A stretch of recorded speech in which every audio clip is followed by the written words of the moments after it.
Genghis Khan had endless women and 200 children as a reward for conquest, he tweeted. I'm the most searched man on the planet. I've conquered Earth. I'm the highest status male on the planet. Females do not expect loyalty from me. They only expect that of lesser men. Then there was this. Imagine having less than 10 children because you're who doesn't have 4 wives. Genetic failures. Finally, if a girl follows me and she's hot and I see a single picture of her in a private jet, it's block. Women can't afford jets. Women are all brokies. Why are you flying around on some man's jet? You should have been a virgin when I met you. Haram. All right, Andrew Tate. Now you're getting very near the knuckle with some of those tweets. Am I? Will you tell me? I don't think so. I think people can understand they're semi-satirical.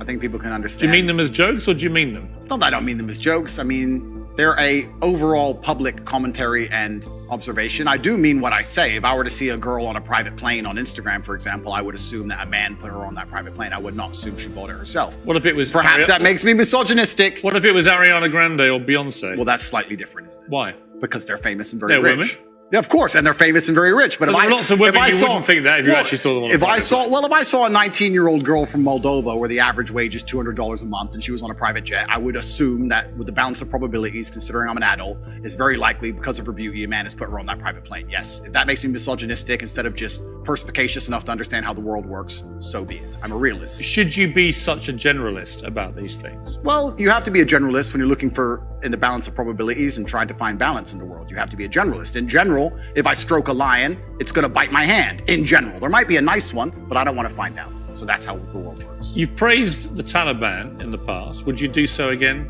tonight? The world is not black and white. The world is gray. It's very difficult to sit and make black and white assumptions about anything. To sit and say that the Taliban are completely and utterly evil and we're completely and utterly good, as you just discussed with the moral high ground. I believe that the Taliban bring law and order. It may not be the law and order we like, but it's a form of law and order, and humans usually gravitate. What about towards... their treatment of women? I mean, only tonight they have banned any women from going to university. Fantastic. Let's get the feminists to go and teach them a lesson.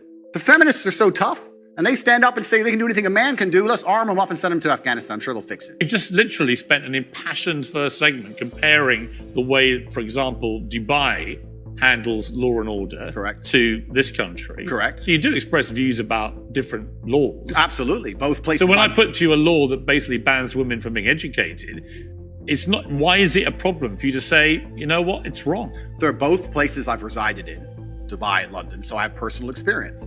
I can give my personal opinion, but like I said, it has absolutely nothing to do with me with what the Taliban decide to do inside of Afghanistan. And if they decide that's the most prudent way to run their society, then we have two choices. We can either go over there and start another war that we shouldn't be involved in and waste a bunch of life, or we can sit and say, it's up to them, they should govern themselves, they're people, we're no better than them, and they've decided to live their lives a particular way, and that's how they're gonna live it. Like I said, if feminists are very upset and they're very disgusted by the fact that in Afghanistan, women cannot go to school, I've been told repeatedly by feminists that they're just as capable as men in all realms, and I expect them to arm themselves and fly over to Afghanistan and fix it.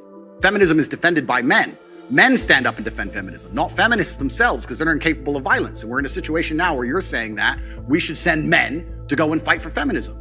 Why?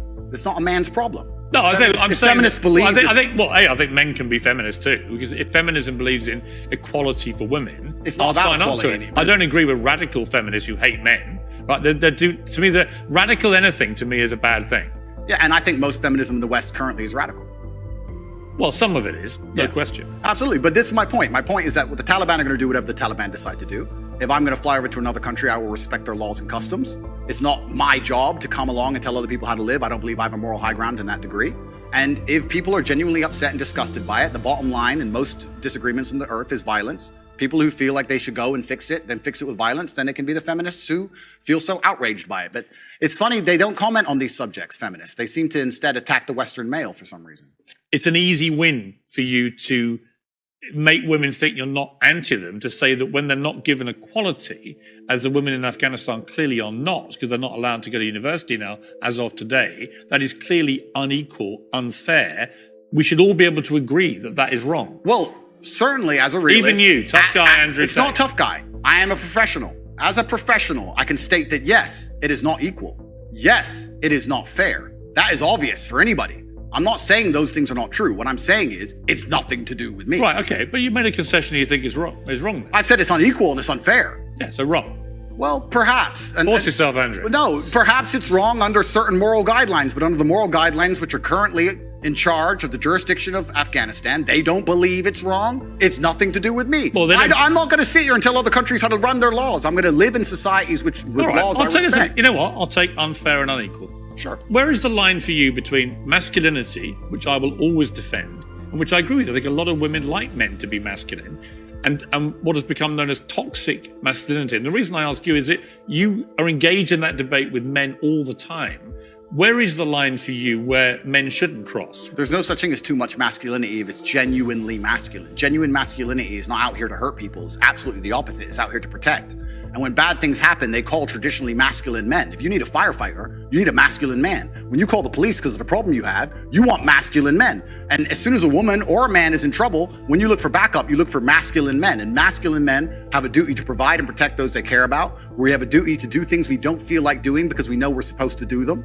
And that's why we stayed in the Titanic and died. Those were masculine men. Where do you get this from? This is what I grew up with. This is the family I grew up around. And your father, your mother? Yeah, both? and the world I lived in. And I think a lot of the things I'm saying now about masculinity and how people should act in the world, how the world should function, were considered completely normal and accepted by everybody only 20 years ago. I think the world's just lost its mind. For me to stand up and say a man should protect a woman now gets to be called a misogynist and canceled. If I said that 10 years ago, everyone would say, duh. And what's funny is, everyone who argues against me and says men shouldn't protect women, especially all the feminists, if they were with their boyfriend and a man broke into their house, guess who they'd expect to go downstairs?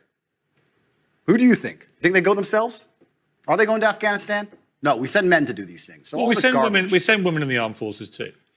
You have to generalize when you make points. There are many courageous people. Exceptions do not disprove the rule. Exceptions do not disprove the rules. Men do the fighting. Right now in Ukraine, men cannot leave. Women are allowed to leave because men have to fight in the front line and women are allowed to go to Dubai. That is how it is. What do you say to young men who come to you for advice, who feel lost, who don't really know where they fit into society? I say that life as a man is exceptionally difficult. I say the most beautiful and the most terrifying thing about being a man is you're born without value. Society doesn't care about you. You're only going to be cared about based on how useful you are. You have the chance to build yourself up and become a superhero if you're prepared to do the hard work and be indefatigable enough to never quit. But if you're going to stand around and wait for a handout, nobody's going to ever respect you. And I think that a lot of people have forgotten about how difficult and how competitive it is as a man. We're always in constant competition with each other. And it's your duty as a man to stand up and say, I want to be as important and strong and good-hearted and God-fearing as possible. And I need to work hard to achieve those things. Dame Sheila Hancock says we've become too over-emotional as a society, crying too much about everything. Has she got a point? She's completely right. And the dangerous thing about overly emotional men is that they're dangerous. They're genuinely dangerous. This is what's crazy. All these people who talk about toxic masculinity and how bad it is for men to be traditionally masculine. A traditionally masculine man does things he doesn't feel like doing because it is his duty to do them. He charges into the building because it is his duty. Not because he feels like it, because it is his duty. We're now teaching the new generation of men that they don't have duty and they can just act on their feelings and act how they feel and they don't have to act as a man should. Do you know what happens when you get men who just act how they feel? You get school shooters, you get violence, you get rapists. Men who do not control their emotions are dangerous. If you find a man who is stoic, he's not going to hurt people. He's going to sit and think about his actions very carefully, and he's going to be a good man who protects and provides for his family. You find a man who just acts out on impulse and does whatever he feels like, you're going to find a dangerous man. Sitting here telling men to cry more and act with their feelings and it's okay to feel this way, that way, etc., and have no self-control. That is why we have the problems we have in the world. Absolutely and utterly wrong. So when they talk about toxic masculinity, they have it completely inversed on its head, completely and utterly wrong. We need to be teaching stoicism. We need to be teaching young men to understand that the world is very, very difficult. It's hard to be a man. You're going to feel bad sometimes. You need to suck it up and perform anyway. Not to sit there and cry your eyes out or blame other people. Tough being a woman too in modern society. It's certainly tough being a woman, but I'm not a woman, so why would I speak on issues I do not understand? I'm a man. You can feel an empathy for women. I feel empathy, certainly, but I do not understand their issues. Actually, I will do it now. Okay, good. Check.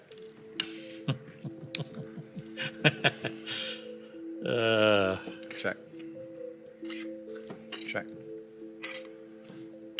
Check. I need to buy some time. Don't say that. How long have I got? 1 minute 12. Believe in yourself. Oh, I never ever give up. Believe in yourself, Piers. I do believe in myself, thank you. Good. Self-belief is important. I do believe in myself, but this has not gone well. You're quite good at chess, I'll give you that. Yeah, well, in the chessboard of life, I've done pretty good. Mate in 2, Piers. Yeah, you can have that. Doesn't matter. It's mate in 2. Check. Mate. Good. Ah! Good game, sir. Well played. Thank you. Andrew Tate, I'll give you something. You're good at chess. Thank you. You have to be. You just beat me. What has chess taught you about life, quickly? Chess absolutely reflects life. And even I say this now in my business meetings with my team. A lot of the problem in the world today, especially with teams and businesses, etc., everyone wants to be the king. But if you want to have a team, if you want to have a side that wins, if you want to win a game of chess, everybody has to know their role and do their role effectively. There can be a king and a rook and a pawn and a bishop and a knight, and everyone does everything correctly. And when that happens, you have a very formidable board and you're hard to beat. And chess reflects life absolutely. It's something I do every single day.